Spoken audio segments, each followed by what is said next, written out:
Right. So this is the one I actually think is the big one, but it's not as sexy, so I put it second. Alrighty. And I think the difference when you're going from 1 million to 10 million is really learning the skill of leadership and creating a clear vision that allows other A players to fit their goals inside of the vision you put forth. And it's funny, a few years ago, I didn't really listen a lot to Jocko. I knew who he was. Mm-hmm. But one of the things that he would always say is leadership is a skill. It's interesting that people think you'd be able to fight without training, but why wouldn't you be able to play guitar without training? People think, oh, well, you can't really learn leadership. It's like, no, leadership is a skill, just like guitar is a skill. There's moves that are just like playing chords, and people don't understand that. And that's, one of the reasons I am able to that's why I have a company teaching leadership. And I didn't really believe that. I was like, he's saying that because then he can sell me leadership training. And I think my mind has changed dramatically as the business has grown to a certain size where it only becomes about leadership because I physically can't do all the tasks in the business. And I kind of think about the evolution of the entrepreneur going from doing to teaching to leading. And I kind of feel like from 0 to 250,000 in annual revenue, you just have to do the work really well. Like if you do good work, quality, talk to customers good, you work hard, you can get to 250. Then to get to 1 million, you really have to be able to teach, like be able to take those skills and teach it to someone else. And then I think the last part that so many people beat their head up against is teaching is a very different skill than leading. Because now there's someone else that's teaching the technician how to do the work. And you're removed two different steps away from doing of the work. There's the teacher, mid-level managers, and those mid-level managers are the keys going from 1 million to 10 million. Because you can be the genius with 1,000 helpers or a genius with 20 technicians and run a $2 or $3 million business. But to get to 10, there has to be that mid-level manager. And in my opinion, that is the person that is able to be the link between the leader and the person doing the work and make sure the work gets done correctly. And that's a teacher, the person that loves pouring into their team, loves pouring into the clients. Like you mentioned before, like a killer in operations of doing the work. Really, it's the person that teaches the people how to do the work. And that frame has always helped me. And when I've talked to entrepreneurs, like, hey, where are they at mentally and what does their business need? Are they doing the work? Are they teaching other people how to do the work? Or are they actually leading so that the entire organization can move forward? They create the systems for teachers, managers, mid-level managers to help the technicians do the work. And I feel like this is where people beat up their head because they have a successful business at 1 million, 2 million. And it's because they're a really good teacher. They know how to manage their technicians, train them to do the work. But then they can never get other mid-level managers to stick inside the organization. And that prevents them from going past 3, 5, and all the way up to 10. Yeah, I agree. This is very similar to my number 2. So a lot of crossover here. How do you talk to people about learning to be a leader? Man, it's so hard. I think I've tried to encapsulate more and more, but I think it just keeps coming back to humility, especially when you realize that it's the constraint. Usually you've built a bigger business and you're doing probably the best of anyone you know. You're running a $2 million business. You might not have anyone you know in your local area, your family, that has made as much money as you, been as skilled as you in a trade, has the house that you have. You might not know other entrepreneurs. And a lot of times it comes down to that has been your identity, that you do know everything. And it takes a level of humility and sometimes public failure to realize I lack something that is preventing me from attracting great talent.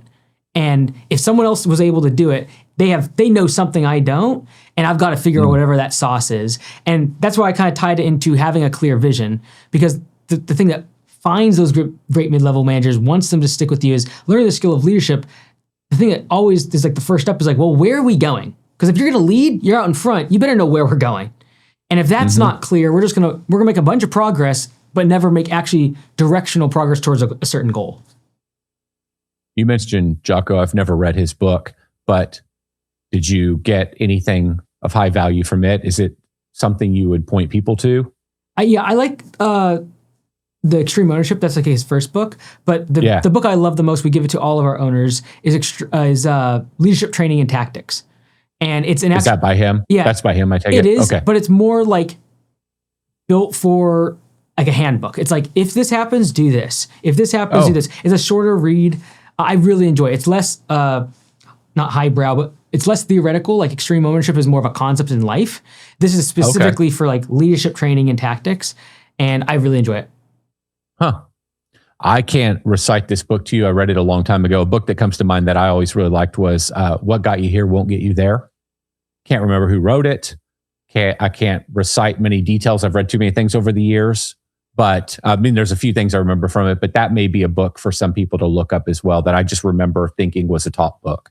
You know, I think the thing that you brought up here too is the key part. Like, if you become humble enough to say, I lack something, you open yourself up to this idea that, okay, what books, what podcasts, where can I go around people that can potentially give me some critiques that show me the next level? And it's very different than the pride of doing the work, the pride of teaching someone is, I've got to change myself to be able to attract the type of people that I could never attract. And this was like my big humbling thing a few years ago, to be able to attract talent when it comes technically from really good software companies, and to like what to a lot of them was like, it's a influencer run business. It's like, oh, like whatever. And to be able to track them, it's like, oh my goodness, I've got to get really clear on like, what is our vision? What are we doing? Why are we doing it? How does this all play together? How does their role play into it? What's the metrics of success? How long is this going to take? And that forced me to like, it was very humbling. It was also publicly humiliating because like it was publicly showing my incompetencies. But I wish to anyone that is hitting their head up against that $1, $2, $3 million marker to be able to find great people that can work inside the organization and take on that management from them. Yeah.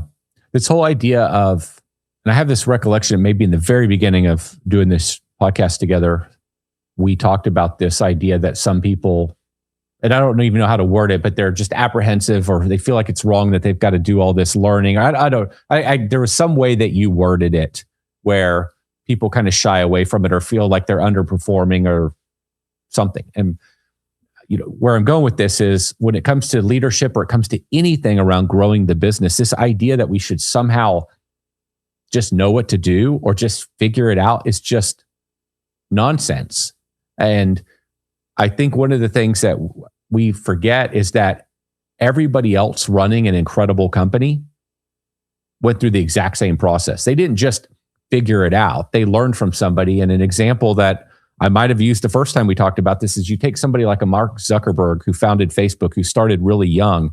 His first investor was Peter Thiel. Peter Thiel had done PayPal and so many other things. Like these guys didn't just come in and say, hey, Mark, here's $500,000, which I think is what Peter invested. Good luck. Like, no, he had guys that had already built massive things right there coaching him.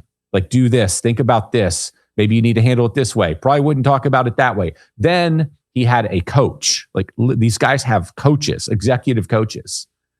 In even corporate America, people have executive coaches that coach them into, you become a senior VP, you get an executive coach. Like this is how the world works. If you're a sports person, you get a coach. Like everything's done by all the highest performers have coaches. And so anything that, if you ever have this feeling like this is a waste of money or this is dumb, I should just be able to figure this out, or I should be able to muscle my way through it, or I'm a lesser person because I'm asking for help. Like there's almost no model in the world that of high success that didn't also come with some version of coaching and learning and reading, etc. So that's just a critical idea to cast out of your brain if you feel self-conscious about, going down this road of learning. I think the other thing too is identify that your circle that you might be in might also be capping you because you don't see a good leader. And so one of the biggest things I have to do is I have to consciously ask myself, what are examples of leaders that I know that I want to emulate? And so there was 5 or 6 that I selected. One of you were one of them, that I identified certain traits that I was like, that is a key ingredient to what I think a leader should look like. And for you, it was your even keelness, whether or not it's just on the surface or not. No, it's legit. I think I told you my wife thinks it's too even keel. She wants more emotion. So like identifying those traits and then being like, I will be a student of that trait from that person because I need that skill. And sometimes that means looking outside of your current group, because a lot of times if you're the biggest one if the biggest fish in the pond, you might just be in the wrong pond. Yeah, that makes a lot of sense.